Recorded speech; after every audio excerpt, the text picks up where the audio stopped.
Why do you think there will be job? Why do you, because do you want it or you really you can really explain? Um, I like to. I'm an optimistic person. I'm an idealist. I don't like to. Because at one point, some people thought that what I was writing was about sending fear or sending some sort of hopelessness into our blue collar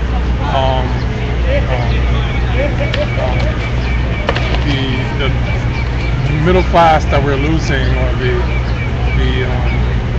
they thought that it was about hopelessness, and ultimately this is really about this period that we're facing where schools are being closed down, daycare centers are being closed down, hospitals, fire departments are being closed down, and there's people protesting this. And what I wish that I could say to those people protesting, as much as I appreciate their effort and what they're doing, because we couldn't have a lot of what we have if it wasn't for people protesting. And they're brave. I'm not so brave. But saying that, you know what, I like to think that there's gonna be more for us. There's so much, and within the whole world, there's an abundance of everything. And maybe not even too. Maybe we might start running out of things. And how we feel sometimes that the earth is being destroyed. But one of my characters, what he says is that it's not just that the earth is being destroyed, but the earth is being transformed. It's preparing itself for its next stage, for its next evolution. And it might be something that we've seen in movies like in iRobot or Matrix or AI, where it's this even Star Wars, where and some people know about the bees, and the bees are starting to become extinct, and we probably might have nanocomputers that do what bees used to do.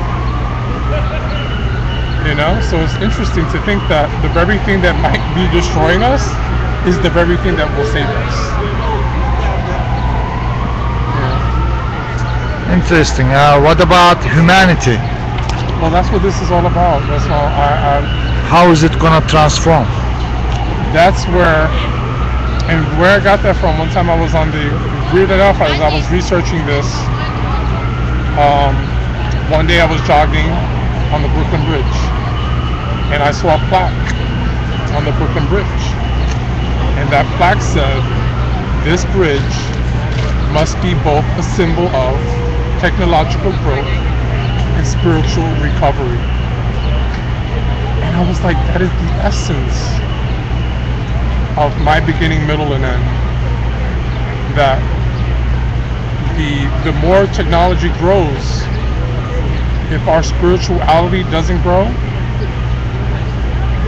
then we would probably get into darker periods where you might see more protesting, more conflicts, more people complaining, more people fighting, more people arguing, more people feeling injustice. I was listening to Armand DeMille on NPR, The Positive Mind, and he brought up a very good point about, it says, when you see the Occupy Wall Street movement, when you see people protesting, it's not anger, it's not hate, it's injustice. And a lot of people confuse, even myself, when I have screamed and yelled, it's not out of anger or hate, it's injustice. Yeah. And I think that we can have an opportunity now that, at first I was like, I saw this man on 60 Minutes who started to give he had this program, one laptop per child. And in the first version of the screenplay, I was very leery of technology's growth and very leery of the way we were using it. And I was just like, stop! He's going into these beautiful places where it was all natural in parts of Africa or India, and bringing generators so that these kids can have an opportunity to get on the internet. And I don't know if you know this computer, but it was like the cheapest, most durable computer ever made for children, waterproof, sunproof. And if you bought the computer for a child in another country, you were able to buy one for yourself. This was on 60 Minutes, and I was just like, somebody stop this man. This is what's wrong. Now how are these kids like me, myself, us, deal with all these advertisings that you see now? I wonder, I would love to see the story on that. How do these kids, even in our cities, how do you deal with seeing all these advertisements for, you know, sneakers, clothing, trips, cars, homes? How do you watch shows that are giving away stuff? Do you watch it with a sense of dreaming, of hope that maybe one day I can have it? Or do you, or some of these kids in these places don't even have food. Some of these people don't even have running water. So I was like, this is probably gonna hurt them. You know, just the idea of like not being able to afford these things. So I realized that I can't stop that. Can't stop technology's growth. Can't stop the budget cuts. You can't stop. How do you see technological evolution? I see eventually. What's the first technology and what's the latest one? The first technology? The most primitive technology to mean, you. For me, there's of course that. This is. I'd love to get this. You know, for me, what I see about technology is it's a realm. It's another dimension, so to speak. It's sort of like this realm that probably sparked the first fire or lightning that gave some form of man, Neanderthal, wherever it was that happened, the idea that, oh wow, this fire is going to keep me warm. Technology in that sense, what was that going to do to make life a little bit more doable?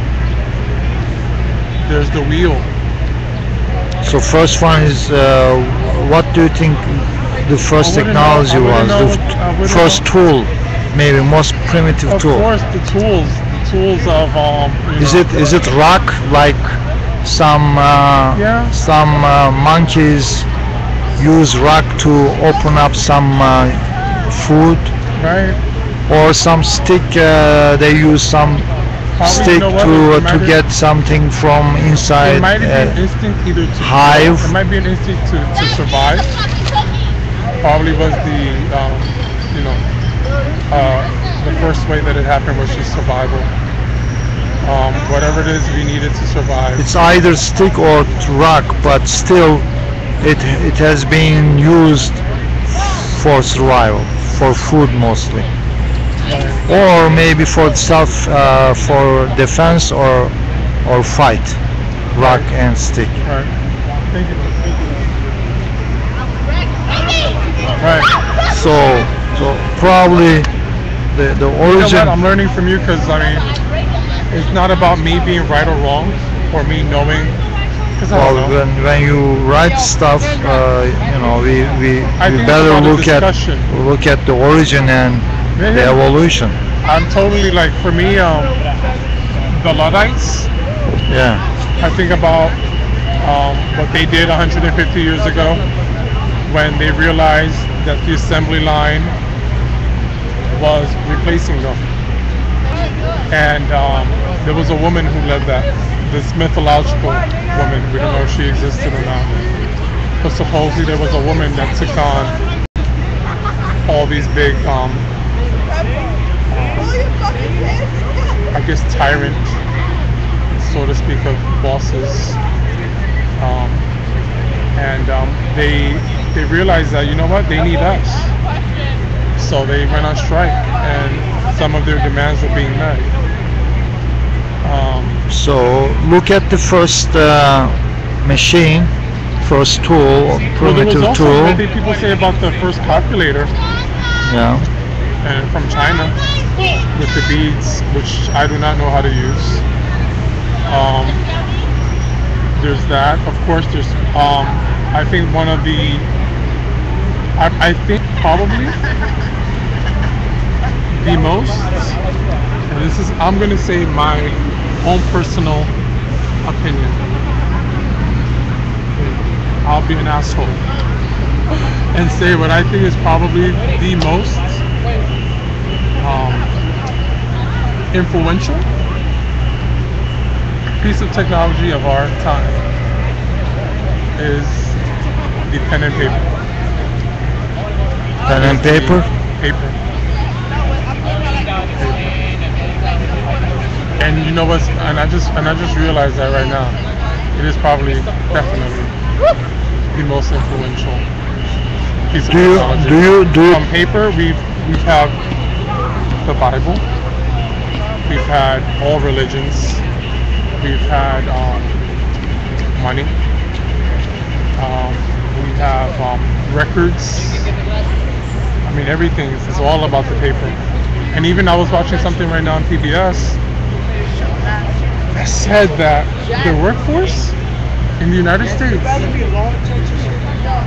is actually maybe starting to grow, and that our biggest export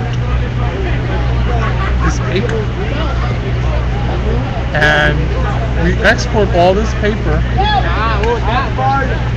out into the world, and it comes back to us as boxes and the things that we buy, and TVs, sneakers, computers, phones. And I find that fascinating. Yeah. But I would say paper is the most important and most influential, and that with I guess language.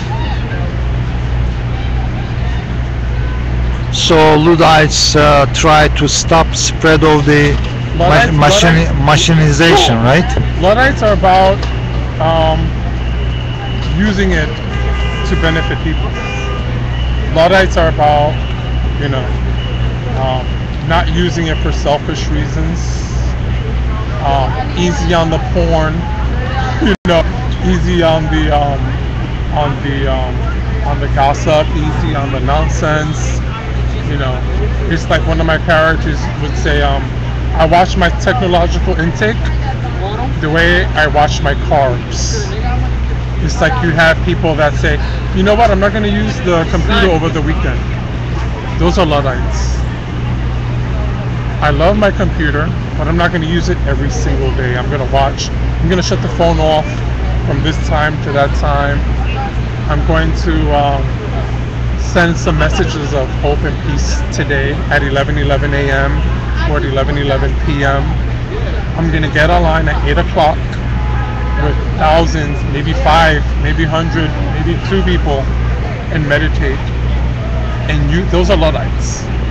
And then you have maybe what we call extropians that are using it to spread hate, using it to polarize, be divisive,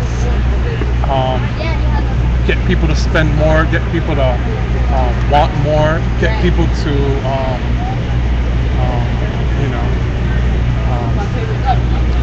feel maybe not as